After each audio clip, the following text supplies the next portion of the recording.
Welcome back to the GenTwenty Podcast. I'm Nicole. And I'm Marina. Today we're talking about why you have too much free time. But first, a quick word from our sponsor. Our spaces are meant to be welcoming, comfortable, and reflective of who we are.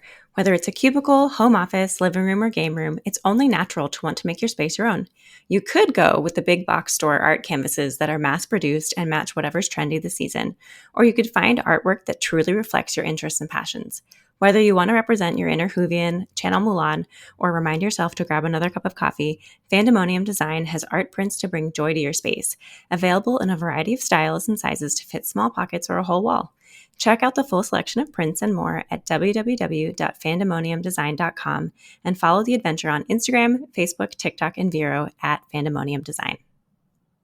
Okay, so Nicole found this article by Cassie Holmes about how too much free time won't make you happier. And if you're like me, you're thinking, no, I want free time. I want all the free time.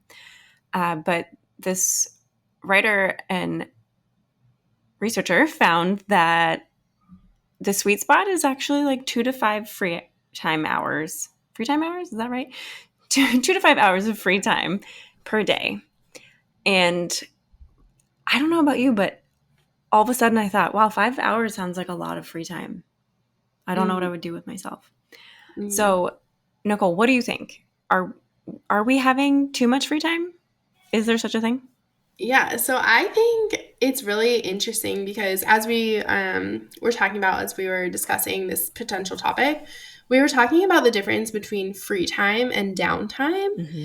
And Marina had mentioned how she ends up spending a lot of her quote-unquote downtime just like scrolling on Instagram or TikTok. Mm-hmm. And I do the same thing, like on Instagram, or I just look on, like news sites or literally whatever is in front of me for like 5 minutes. And I don't really consider that free time. But when you consider those pockets of time throughout the day, like 10 minutes here, 20 minutes there, 30 minutes in a waiting room, that really adds up to a lot of time throughout the day. It does. And, when I'm out and about and I know I'm going to have time waiting, like in an office or doctor's office, I usually carry a book with me because I know myself and I know I will scroll. So I almost always have a book or a journal with me so that when I have downtime in that case or free time, I will use it.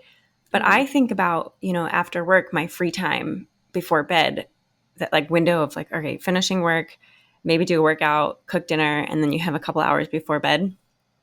I'm in a routine where I just watch TV because I try not to watch it on the weekends, although it's a bold goal. But it used to be that after work, I would eat dinner and then I would work on my part-time job or side hustle. And I recognized, okay, like that's not healthy. You need to take advantage of your free time.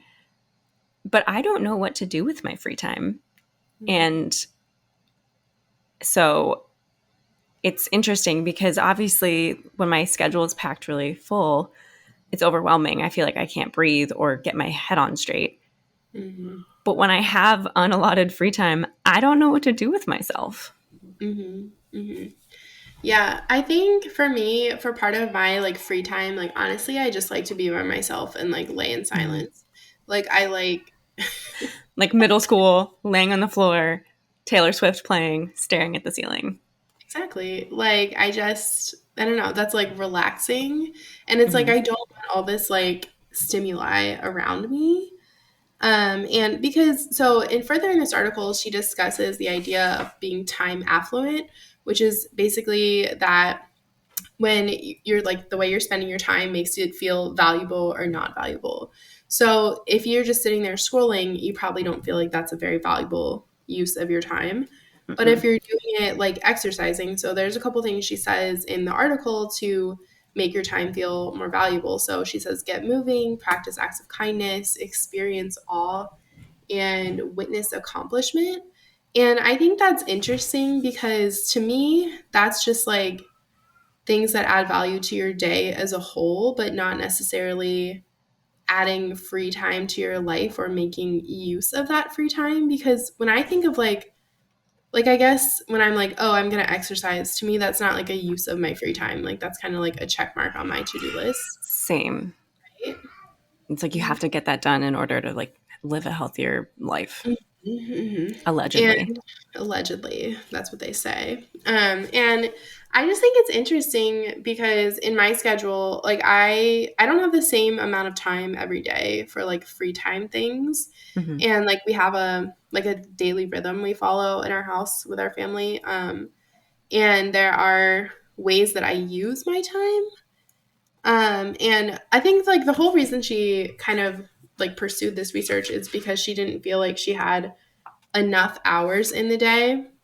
And I think what enough hours in the day means varies for me on like a daily basis.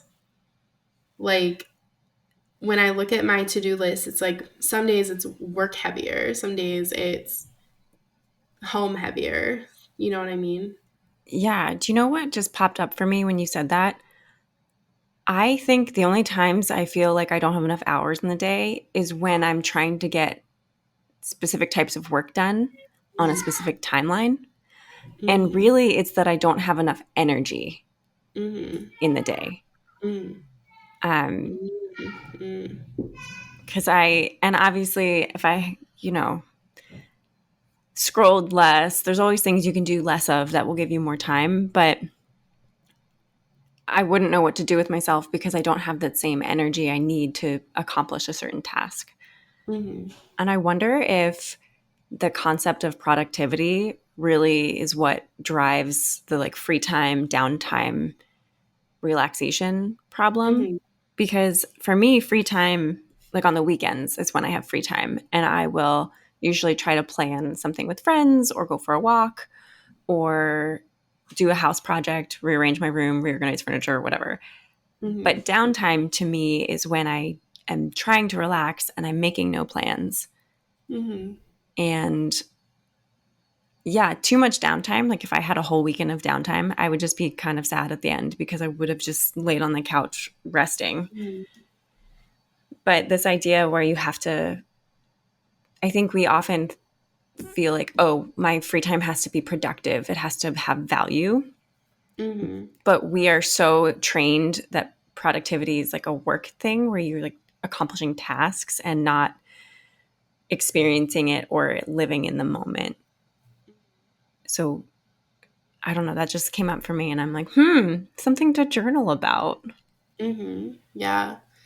Yeah, I think so for me when it comes to like being productive, like I feel like when I don't mind having some downtime in the day, but I don't know exactly what the hours point of my downtime where cuz yeah, downtime to me is like not doing anything productive whereas free time is like a directed activity Mm-hmm. that I would consider relaxing if Yeah. that makes sense. You can tell we're Um, writers because we have very specific definitions for very Yeah. similar things. Yeah. I feel like you have to, define it as how it is to you, and like the way you're speaking. And it's like, so in downtime, like if I don't know, if I have 5 minutes and I'm like scrolling on my phone and like I can, see I have the 45-minute timer set on my phone for Instagram, for example. Mm-hmm. And after 45 minutes is up, which is usually, within 45 minutes of me waking up. No, I'm just kidding.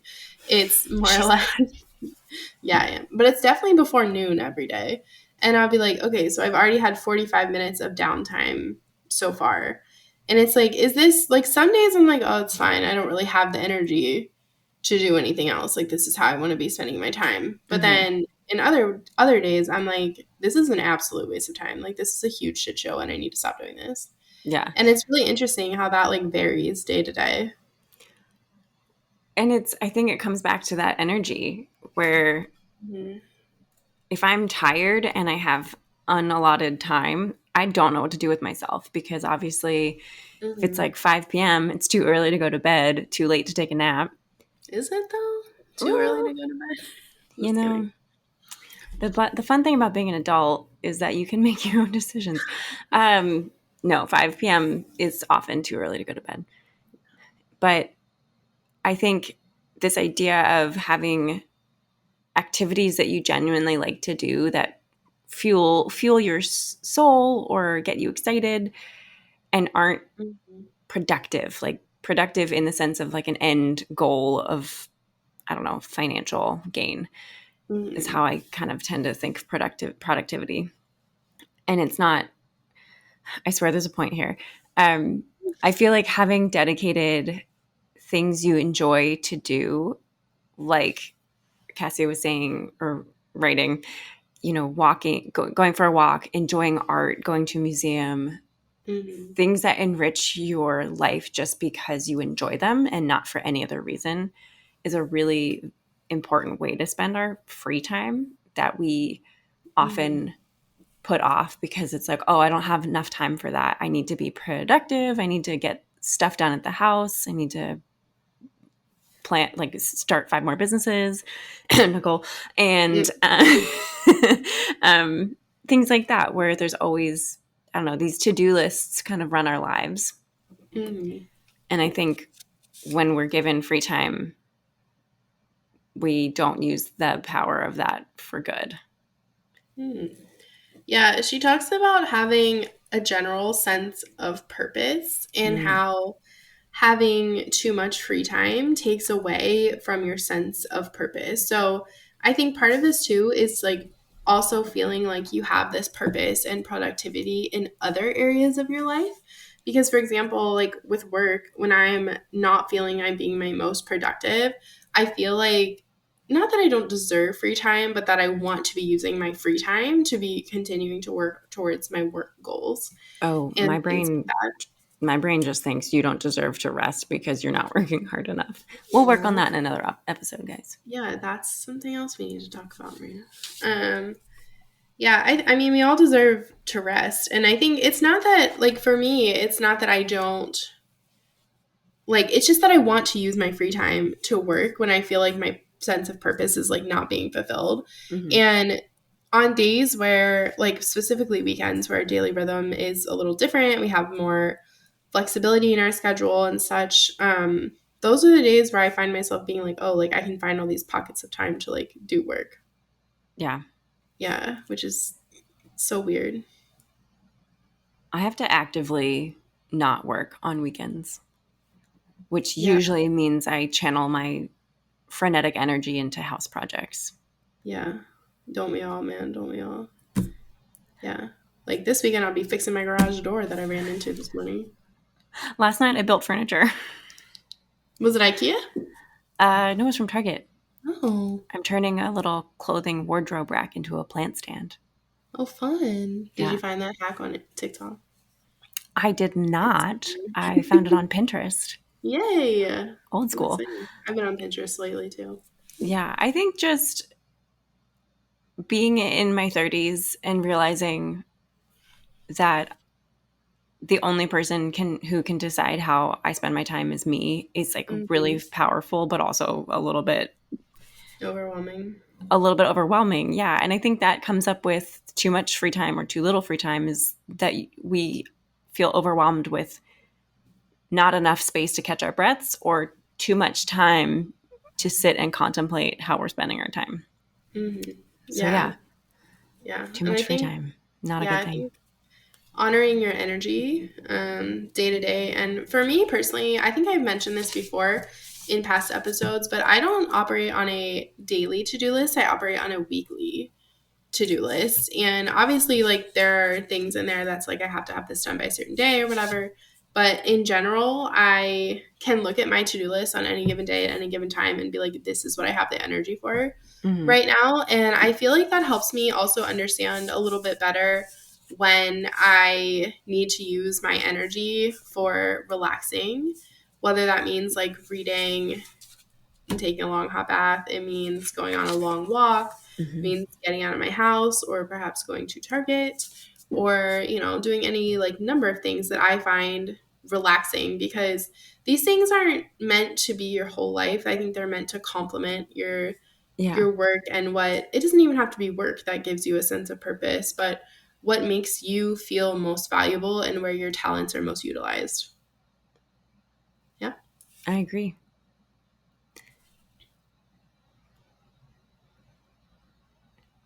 And now a quick word from our sponsors.